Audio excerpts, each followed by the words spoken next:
314 for a shooting at Century Theaters. They're saying somebody's shooting in the auditorium. Roger, keep your fires west of the smoke. You're cleared hot.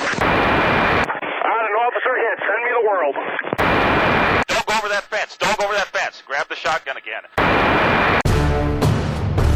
Welcome to Tactical Tangents.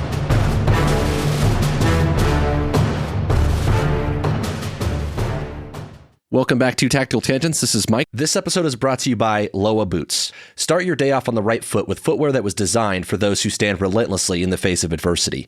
I wear Loa every single day, for miles on canine searches and for hours on tactical operations in inclement weather. No matter what, Loa keeps me moving. Whether you run, hike, hunt, or fight, on the streets or out in the woods, Loa has the gear you need to help you conquer whatever challenges you face. Go check out their new line of trail running shoes at Loa Boots, L-O-W-A Boots.com, and get outside for some fresh air and daylight. Loa, for those who know where they're going and won't stop until they get there. And this is Jim. This episode is also brought to you by Wanna-Bes. We've talked a lot about the tactical fantasy on this podcast, and one of the quickest ways to break your tactical fantasies and actually improve your performance is by getting real feedback. One of the ways you can do that is with Wanna-Bes. You're not going to get better at shooting on your own. You need practice, data, and coaching. And you need to make the most of your ammo with good live and dry fire training. Manus is a family of training devices that tracks you while you train. It times and tracks everything you do in a drill and coaches you as you go. It is indispensable to taking your shooting to the next level. Go find them on Wanna-Bes.com. I wanted to put together a discussion about what separates the Wanna-Bes from the Gonna-Bes. I think most of us can think back to a time we really wanted something. And you could probably think of more than one. Maybe you wanted something really, really bad and you didn't achieve it. You didn't get there. It was a failure. And there were lessons and hardship and emotions and what some people might call character building. But maybe there's also a time that you really, really wanted something and you made it. You got it, right? The euphoria, the gratitude, the adrenaline. But in both of those cases, if you're anything like me, you might have noticed that those feelings are fleeting. Both the happiness and the sadness, the feelings of success, failure, they came and they went, right? You get great achievement, you found whatever piece came with that, you finally made it, you got what you were looking for, and then eventually you still found yourself wanting more.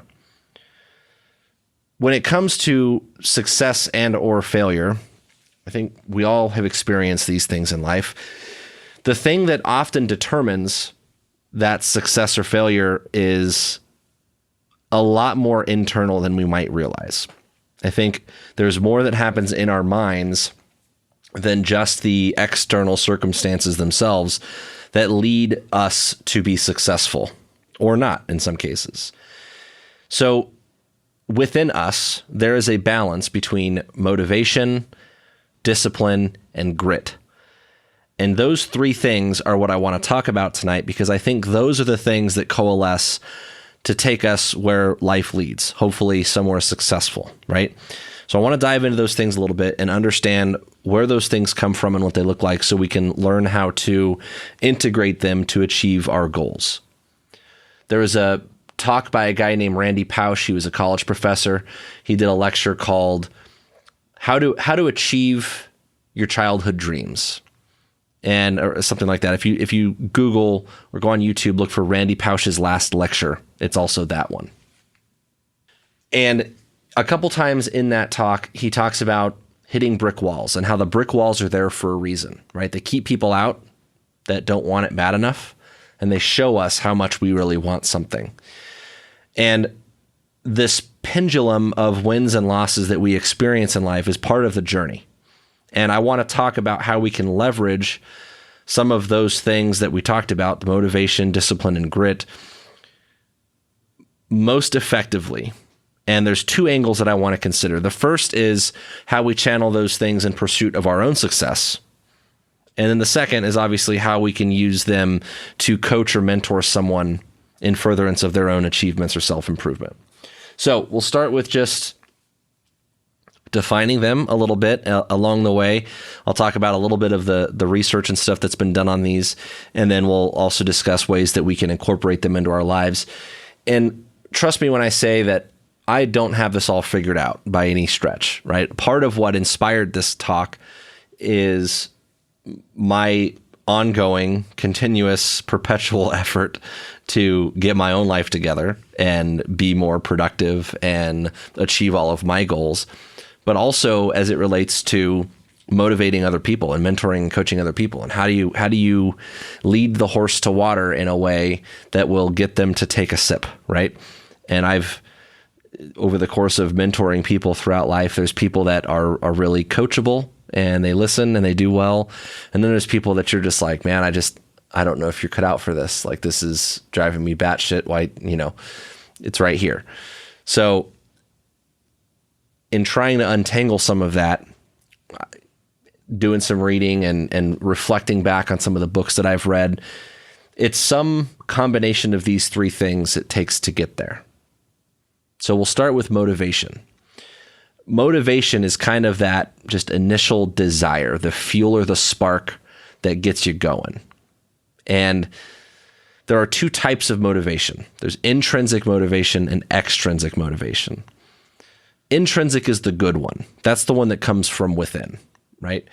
So I'll come back to that. The extrinsic motivation, the external things, are usually something like some sort of reward or punishment that we're either seeking or avoiding, right? So extrinsic motivation would be like getting a raise at your job, or winning a trophy, or recognition from somebody, or an award, or those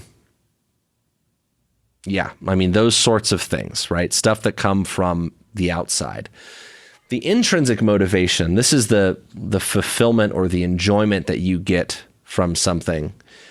And the most effective way to stay motivated is to make sure that you have goals that align with your intrinsic motivation. So the things that you see within yourself and the ways that whatever thing, goal it is, right, whatever task brings you joy. Like that is the best type of motivation, right? One of the ways to kind of look at this is from an outcome versus results perspective. If you think about something competitive, right? Like you're trying to win a race. Well, winning a race, a lot of that, like getting the gold medal and having that recognition as being the top performer, that's focusing on the results. That's kind of extrinsic in a lot of ways, right? Versus the intrinsic, which is you're competing with yourself, right? You're trying to, maybe there's a time associated with that, but if you focus on the process, you really enjoy overcoming challenge and beating your next best time, because it's just something that's like between you and the road that you're out running on. So that intrinsic stuff is really part of that process that will build into the discipline thing that we'll talk about a little bit later. Some of the stuff that's been done on this is in terms of research as it relates to motivation, discipline, relates to fitness, and especially when it comes to like diet and like weight loss. And if you think about the outcome versus the process, for example, looking at the scale, like you're just chasing a number, that can be kind of an extrinsic motivator, is you're just looking for that, or you're looking for people to recognize like, hey, you've lost weight, or you look good, or, you're getting that kind of praise from others, right? The intrinsic stuff, if you go back to that process thing, is, hey, my lifestyle is a way that like, this is how I eat. I've built these habits and I do this exercise, right? And it makes me feel good. I feel healthy. I feel like I have more energy. I feel more fit, right? That is a more intrinsic motivation. And that tends to keep us going. One of the big limitations of motivation is that it tends to be fleeting. Some people say that a lot of times when you're trying to do something, undertake something new, the hardest part is to start. And like, for example, when Jim and I wanted to start this podcast, it was like, man, we were putting all kinds of thought into it. And I'm like, maybe we just need to get in front of a microphone and hit record and see what happens, and things just kind of picked up from there. So like, in a sense, the hardest part is to start. But at the same time, when you start, it's fresh, it's exciting, it's new, and it's a little bit easier, right? Because it's like that. And the motivation starts to fade if you don't have that intrinsic desire to keep going. And that is where discipline and grit start to become really important. So yeah, motivation is important, and the hardest part is to start in some sense, but that's because once you start, hopefully you can capitalize on the momentum that you build. And when we get into habits and structure, that's where that becomes a big deal. So the role that it plays is to really just kind of celebrate the small wins and enjoy the process and make sure that your goals align with your intrinsic motivations. One of the main theories as it relates to motivation in psychology has to do with Maslow's hierarchy of needs. And we've done an entire episode on this in the past. It was an older one, but I think it's pretty complete. But essentially, if you look at it like there's a ladder of human needs, right? And at the bottom of that ladder is just your basic physiological needs. You need food, you need shelter, you need safety, security, those sorts of things. And then there's things like family and social stuff, like you need a sense of belonging, you need to be loved, you need to feel like you are part of a group, right? And then you see things like esteem from others, recognition from others, people that demonstrate to you that you are valuable, right? And hopefully that builds into self-esteem and self-worth. You recognize your own value. And ultimately, as you climb up this ladder of needs, you finally can reach kind of your peak, right? Your transcending self-actualization where you've reached your full potential. So as you're climbing this little ladder, right, what happens is if there is a discrepancy, we'll cheat, right? We'll cheat the system. So for example, when it comes to seeing self-worth and meeting your potential, we might compromise on things as it relates to like morals, right? Like, is it okay to lie, cheat, and steal? Well, generally no. But if you're not eating and you don't have a place to live, you're lower on that Maslow's hierarchy of needs, it becomes a lot easier to make compromises and not necessarily see, your own morality as the priority because you're starving, right? So if you watch like The Walking Dead, and you can kind of see this dynamic play out sort of artistically where, these people that it's an all out like, hey, it's survival. We're in survival mode here, right? And so if we got to lie, cheat, and steal to live, then we're going to do it, right? So there's that sort of thing. Another place that you see this play out sometimes is when young kids get involved with gangs. So if you think about kids that grow up in places that aren't very safe or stable, secure, right? They're chaotic. Maybe there's some abuse, neglect. Maybe there's just, it's a poverty thing, right? There's shortage of food and paying the bills and things like that, right? They're lower in that kind of level of hierarchy of needs. And they don't necessarily have much in the way of love or belonging or recognition from others because, their families and themselves are kind of in that survival mode. This is where you see somewhere like a gang start to fill some of those needs. There is a very real sense of security that can come from participating in that sort of thing, as well as a sense of belonging and recognition from others, as you kind of earn your stripes in that kind of environment. And so we will find ways oftentimes to reach or fulfill those needs.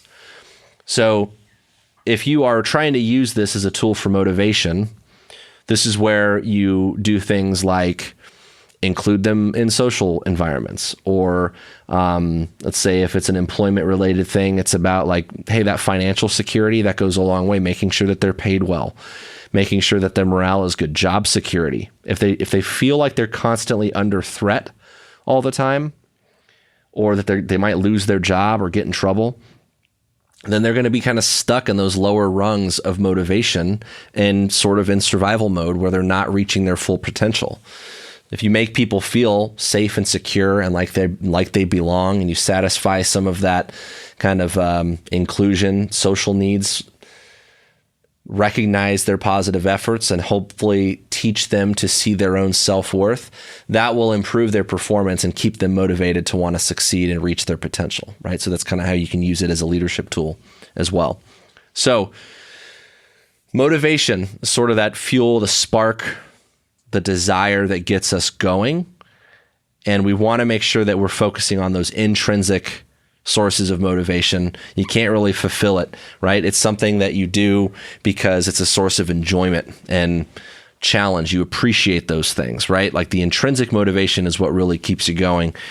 If you're only, it's like just using the sports analogy once again, if you're only just trying to win a trophy and get praise from others, that's extrinsic motivation. But if you just love the sport, you love the game, you love the challenge, that is where you're going to see people succeed longer term, is with that intrinsic motivation. So you have to build on motivation with discipline.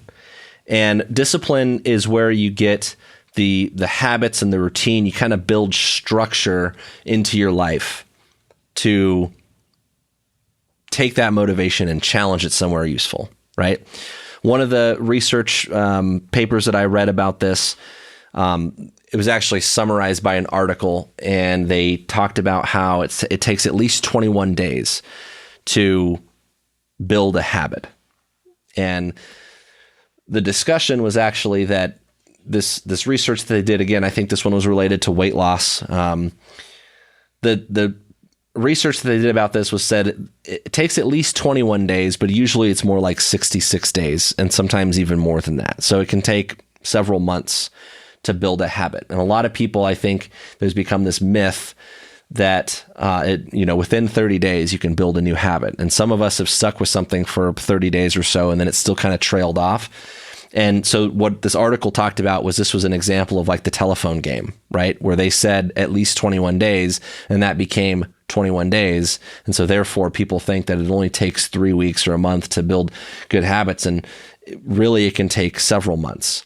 And in this study that I talked about is that several months includes times that maybe you fell off the wagon a little bit, made mistakes, lost track. It's not an all or nothing thing. This is something that builds over time, right? So you have to just stick with it, right? At least 21 days, but probably more like 66 was the number that they used, but you can just assume 2-3 months easily can be how long it takes to actually get good habits. There's a book called Atomic Habits, and in this book they talk about this British cycling team. And this cycling team was having some trouble. They weren't doing real well. And it was so bad that there was even a bicycle company that stopped selling them bikes because they didn't want the British cycling team representing their brand. And so they stopped selling them bikes. Anyway, they get a new coach, and this guy's philosophy in coaching was making marginal improvements that aggregate over time. So in other words, he would make little 1% adjustments, and he would let those 1% adjustments stack up, right? So every little thing, he was looking at, what pillow could they be using? What mattress could they be using when they sleep to get better sleep, better rest before working? And they would look at every little detail about the seats and the material of their clothing, and just one little micro adjustment at a time, and letting those things build up and then capitalizing on those improvements. And it worked. Within about 5 years, they started winning gold medals at the Olympics, setting world records, the whole bit. And that philosophy, I think, is really useful. It's something that a company called O2X, they do a human performance workshop that I attended about a year, maybe a year and a half ago, something like that. And it's one of the things that they talk about is these 1%, just get 1% better every day. So when it comes to discipline and building structure, and you're trying to capitalize on your motivation to achieve some goal, if your goal is like win a marathon or go to the Olympics, that's a lot to chew, right? That's a lot to tackle. But if you just try to set smaller 1% adjustments, it's a little bit easier. And where I see this play into my life really well is just in daily routines, right? So I remember at some point I'm not very good at, like, let's say diet nutrition, right? You want to eat better. Rather than like, hey, I'm going to eat X calories a day. I'm going to track and count all my calories, all my macros, all these things. It's like, man, this is like chaos, right? Like trying to, I mean, I've done it before. I could theoretically do it again, but it's hard to sustain, to just track every little thing that you eat and be just perfect about your macros. I mean, it's a pain in the ass, right? So like maybe just start with, hey, maybe I should just make sure I get an adequate amount of protein every day, right? What is the 1% thing that I can do right now? Let's start with just protein intake. And looking at how many grams of protein I would need and where I fit that in throughout the day, I found that the only way I was going to meet that goal is if I had protein like first thing in the morning, right? So this is an example of the 1% thing, right? Just the marginal gains that aggregate over time. Protein goal, not macros, not all your calories, not tracking every little thing that you eat, just taking one thing at a time. Okay, how much protein should I be eating? This much. Perfect. Because what I found is if I eat enough protein every day, I'm full enough that I'm not eating a bunch of other shit, right? And protein is kind of the foundation of everything else, right? If you talk about building lean muscle mass and using that, and your calorie consumption is going to be different when you have higher muscle mass. Just making sure that you have an adequate amount of protein will start to shape the rest of your, diet and intake. So understanding that, I was like, all right, I need to hit this protein goal. And the only way I'm going to do that without stuffing myself at the end of the day, because like I would find that if I didn't have protein first thing in the morning, the evening would come and I'd be like, dude, I still need to eat like 70 grams of protein before bed somehow. And I wouldn't get there. Right. So I'm like, I just need to wake up in the morning and have protein. So how do I do that? And so like pretty quickly, it was like just about every morning I'd wake up, I'd have a protein shake, a banana, and a yogurt. And that was like, okay, the protein shake had like 30 grams of protein. The yogurt had I got one of those Greek yogurt that got extra protein in it. It was like 15 or 20 grams. So boom, there's like 45, 50 grams of protein first thing. Right. And so now that's part of the routine. So then it was like, hey, like I really need to be better about like taking vitamins and that sort of thing. And so when I started trying to build that into my habit, I separated them out into like a pill case and I put it out on my counter. So when I wake up in the morning, I go downstairs, break out my protein shake. Hey, look, my vitamins are right there, right? Big glass of water. I know that I get dehydrated overnight. All of these things were things that I just did one at a time, and I built them into habit, right? And the context of those habits matter. Like if you do it first thing when you wake up, then like it becomes the routine. That's the context. I wake up, I go downstairs, I grab my protein shake, my yogurt, I walk over to my vitamin thing, I take my vitamins, I finish that, I fill up a glass of water, I drink at least 16 or 20 ounces of water. Those are all little things that are well recommended by most like dietitian, like nutritionists. Those are good. It's a good place to start, right? And I didn't do them all at once. Those were little things that I stacked up, and that's what you want to do is kind of let those things aggregate. So other little things about discipline and building those habits, I kind of described how you can chain certain behaviors together. But the other thing that you're trying to do is capitalize on the momentum. So another thing in terms of like habit and routine and structure is I have a 2-story house. So when I wake up, I'm upstairs. If I put my like gym clothes on and my shoes on when I come downstairs, I'm halfway out the door. So that's one of those other little things. If you want to go for a run or go work out first thing in the morning, again, now all this is stacking up, right? And I'm not saying this is always the routine that I use when it comes to working out, because I don't always work out first thing in the morning. But if you wanted to do something like that, it would make a lot of sense that you wake up, you put your gym clothes on, put your shoes on, go downstairs, you go through that little routine, and then you're already, like I said, your shoes are on, you're halfway out the door, right? That momentum is a big deal, because a lot of times what happens is we get sluggish and we stop, and then it's hard to get started again, right? So capitalizing on momentum is a good way to build structure into your day. I've had some mental health challenges over time, and I found that like when I'm kind of feeling depressed or down and I end up in this like lack of motivation state, which happens frequently, I feel like now, where I end up just like staring at a wall or scrolling on my phone or something stupid like that. Sometimes you just need to like get up, take action, just start moving, go do something, go run an errand, right? If you get out the door and go run an errand, then it's a lot easier to go run another errand. And similarly, you can throw the gym in there somewhere or whatever, but like just that momentum goes a long way. So go for the low-hanging fruit, acknowledge to yourself that it's going to take 2 or 3 months, and it's that 2 or 3 months in that study that I was describing to you, it accounts for people are going to make mistakes. They're going to be off the wagon, back on the wagon. That's all part of it. Just go for the low-hanging fruit. Ask yourself, what is the least amount of work or the least amount that I can ask of myself that would be a step in the right direction, right? That 1% philosophy goes a long way. So this takes us to grit. There's a saying, when the going gets tough, the tough get going, right? And grit is defined as that passion and the perseverance, kind of that long-term sustained effort over time, especially in the face of obstacles or challenges, right? And this is very closely related to things like resilience and tenacity, and also closely related to this and also motivation is a growth mindset. And we've talked about that a lot on this show in the past, but think about the way that you talk to yourself. You know, I should, or I ought to, or I need to, versus I will.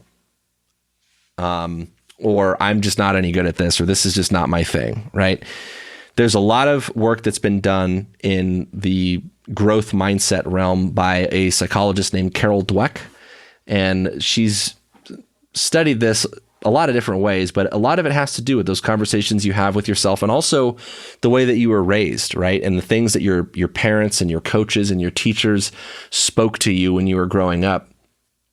And what they've found is that even with adults, I mean, it's obviously easier in children when they're developing, but especially noteworthy is that you could be an adult and still take some control over this. And that is that your mindset or your outlook and your talent or your potential can change. And so when you're a kid and you are doing well at something, right? And your coach or your teacher or a parent says, "Wow, you're really smart." That is very different than, or you're really talented, or you're really good at this thing. That is different than, "Hey, you worked really hard at that." Like, "Hey, you've been, all that practice is paying off." Right? Those things make a difference. And the idea is that you're rewarding the effort, the process, over the outcome. And what you're trying to avoid is making this an entity-based theory within the person, right? They're not basing this on, "Hey, I'm just really good at this thing," or "I just have this innate talent or gift," right? Like it's a fixed quantity. No, instead it is that growth mindset is more incremental. I'm not going to go to the Olympics tomorrow, but I can get a little bit better. I can get better than I am today, right? And having that confidence to know that with sustained effort and work, I can get better at this thing. And that's closely related to grit. One of the things, going back to the growth mindset thing, one of the things I thought was interesting was Carol Dweck talked about she has a TED Talk, and she talks about a school in Chicago, a high school, that in giving out grades for exams, rather than saying like you failed the exam, the grade would come back and it would say not yet. Not yet. So rather than focusing on now, you failed today, you failed this exam, you are a failure, is kind of the message in that, right? They would say not yet. It would help the students realize that they were on a learning curve, and that they had just not reached where they needed to be yet. And I thought that was interesting. So going into grit, one of the things, the leading person that I know of here is Angela Duckworth. She wrote a book named Grit that talks about this, and she's done also a TED Talk. It's only about 6 minutes long. It's worth checking out. But her and some of the people that she's worked with went through and studied a bunch of things. They studied kids in school, but also they looked at West Point students to try to predict which ones would stay and which ones would drop out of West Point. They looked at one of the school teachers and how long they stuck with those jobs. They looked at like in business, they looked at sales performance of certain people. And they were trying to figure out this, like, what is the metric that determines someone's success, right? And when it came to a lot of the school related stuff, the low hanging fruit there was IQ. They would measure IQ. And what they found was that like the measurement of success when they looked at exams wasn't really correlating to a student's IQ, but rather how hard they worked, like the amount of effort they put through. And that's what kind of led her down this path into grit, where they looked at the person's tenacity, right? Their willingness to work hard and study more and overcome adversity and keep at it, right? And not give up, that sort of thing. And so it's a lot of really interesting work, but the idea in all of it is your grit is what helps you overcome the obstacles and the failures, and where you embrace challenges and you maintain the interest and the effort. And a lot of this is about what kind of support and mentorship you get. So making sure that you are cultivating, both from the leadership angle and for yourself, an environment that is conducive to growth, right? So in other words, I want to make sure that the people around me are encouraging and are also hard workers and are going to keep me accountable, versus the people who are going to, drop out or quit or encourage me to do the same. So having that like environmental impact is a big one. And again, recognizing that some of this is something that we learned or didn't learn when we were kids. It's making sure that you acknowledge the things that you can take control over, even as an adult. So if you are trying to be successful and you find yourself struggling, it's those conversations, the self-talk where you go like, hey, I can do this. I got this, right? These are the things that I can get a little bit better at and make these minor adjustments and improve. And so motivation, that intrinsic motivation is kind of that desire, the fuel. And then the discipline is the structure and the habits. And when it gets tough, that grit, the self-talk, those conversations where you go like, okay, I'm slipping up, but I'm going to do better, right? And I'm going to form habits and build the routine and structure into my life and make sure that my goals and my measures of success are aligned with my intrinsic motivation, with my values, right? And that's where the grit, you start to refine things. You refine all of that to reach your potential. So I don't know if that makes sense, but what I'm trying to illustrate here is how these three things interact with each other, right? You might, over the course of your life, decide that your idea of success has changed, that something that you thought you wanted isn't something that you necessarily want anymore. And that's okay, right? Like you're the only judge of that, of what you want to do with your life, right? But if you find yourself looking back at things and go, man, I wish I would have done X, or I wish I would have done Y, that's where you need to kind of reflect and say, like, all right, what is it that I want out of life to be successful? What is my metric? What is my measure of success? What is it that I want to do? And whatever that looks like, right, you need to examine that intrinsic motivation and set your goals accordingly. And then you start with that structure and the habits to get there. That's like your roadmap. You take that motivation, you build a roadmap, you remind yourself why you're doing what you're doing. That is the motivating part. And then you stick with the process. You focus on the process and not the results. And the results will come, right? You're engineering the results via the process. That's the idea. And then when you need to make adjustments, when you haven't got what you're looking for, that is where grit comes in. That is where you say like, hey, we're going to have a conversation right now about why I'm not where I want to be. And is it because where I want to be has changed or shifted? That's okay. But is it because my roadmap needs to be adjusted? Or is it because I'm not motivated by the right things, right? It's the motivation does not align with my values or my goals or my passion, right?